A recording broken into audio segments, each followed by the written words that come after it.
சற்று முன் கிடைக்கப்பெற்ற மிக மிக முக்கியமான செய்தி ஒன்று வெளியாகி உள்ளது.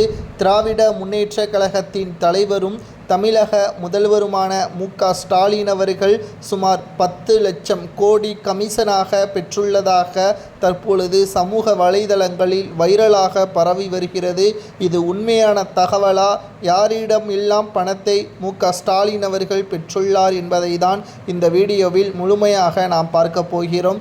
2021 சட்டமன்ற தேர்தலில் அதிமுகவை வீழ்த்தி திமுக அரியணையில் ஏறியது. 10 ஆண்டுகள் ஆட்சி செய்யாததை தொடர்ந்து மக்களுக்கு நன்மையை செய்வார்கள் என்று எதிர்பார்க்கப்பட்ட நிலையில் மிக மோசமான ஆட்சியாகத்தான் கடந்த 4 ஆண்டுகால ஆட்சி அமைந்திருப்பதை நம்மால் பார்க்க முடிகிறது.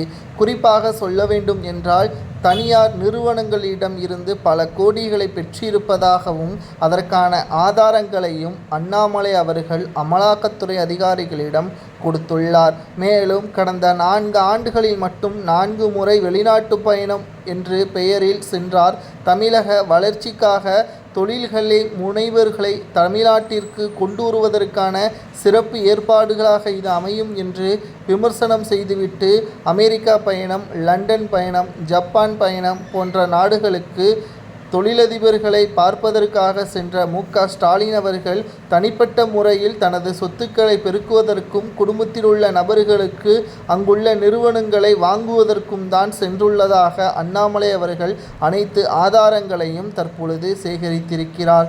முதல்வர் மு.க.ஸ்டாலின் அவர்கள் தமிழகத்தில் முதல்வராக பொறுப்பேற்றதற்கு தமிழக மக்களுக்கு நன்மை செய்வார் என்று எதிர்பார்க்கப்பட்டால் அவரது குடும்பத்தினருக்கும் அவர்களது உறவினர்களுக்கும் கட்சியில் உள்ள மிக முக்கியமான நபர்களுக்கும் பினாமிகளுக்கும் தான் சொத்துக்களை சேகரித்திருக்கிறார் என்ற தகவல் தற்பொழுது வெளியாகியுள்ளது.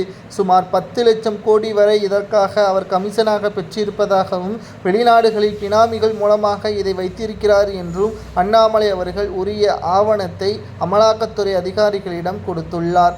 இன்னும் ஓராண்டுகள் திமுக ஆட்சி இருக்கிறது. ஆனால் இந்த ஓராண்டிற்குள்ளாகவே தமிழகத்தில் திமுகவினர்களுக்கு மிகப்பெரிய ஒரு இடியாகவும் அதிரடி கைது நடவடிக்கை மேற்கொள்வதற்கான ஏற்பாடுகளையும் அமலாக்கத்துறை அதிகாரிகள் செய்து வருகிறது. திமுகவில் யோக்கியர்கள் என்று யாரையெல்லாம் கூறலாம்? அதாவது செந்தில் பாலாஜியாக இருக்கட்டும், பொன்முடியாக இருக்கட்டும், KN நேருவாக இருக்கட்டும், தங்கம் தென்னரசாக இருக்கட்டும், இவர்கள் எல்லோரும் ஸ்டாலின் அவர்கள் யோக்கியர்கள் என்று கூறுகிறார்கள். ஆனால் தமிழக மக்களுக்குத்தான் தெரியும் இவர்கள் மிக மிக மோசமான அயோக்கியர்கள், பணத்தை கொள்ளையடிக்கக்கூடிய கூட்டம் என்றும். தற்பொழுது 10 லட்சம் கோடி கமிஷனாக பெற்ற மு.க.ஸ்டாலினுக்கு என்ன தண்டனை கொடுக்கலாம் என்பதை கூறுங்கள்.